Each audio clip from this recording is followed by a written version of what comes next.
19 September, kalau kita ingat, RPH pertama atau rapat permusyawaratan hakim pertama itu dilakukan untuk gelombang pertama permohonan. Gelombang pertama itu adalah PSI, lalu kemudian Partai Garuda, dan 5 kepala daerah. Dalam perkara itu, semua ditertolak.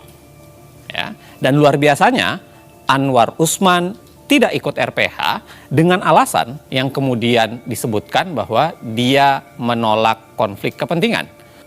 Maju 2 hari kemudian adalah rapat permusyawaratan hakim pertama untuk permohonan Almas. Luar biasanya kali ini Anwar Usman sudah masuk. Entah apakah dia sudah merasa konflik kepentingannya sudah tidak ada atau sakitnya sudah hilang. Tapi pada saat yang sama Anwar Usman sudah ikut RPH di tanggal 21. Menariknya kembali, 8 hari setelah itu, di tanggal 29 September, terjadi peristiwa kunci dalam kasus ini.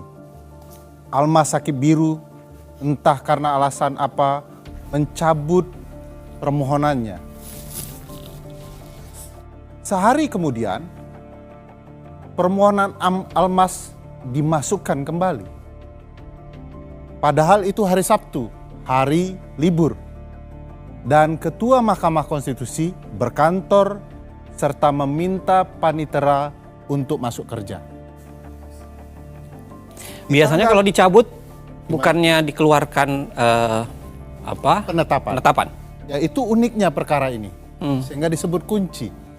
Seharusnya ketika penetapan atau pencabutan dilakukan, penetapan dikeluarkan, dilakukan pembacaan sidang penetapan pencabutan perkara. Anehnya itu tidak terjadi. Malah kemudian digelar sidang yang berbeda di tanggal 3 Oktober.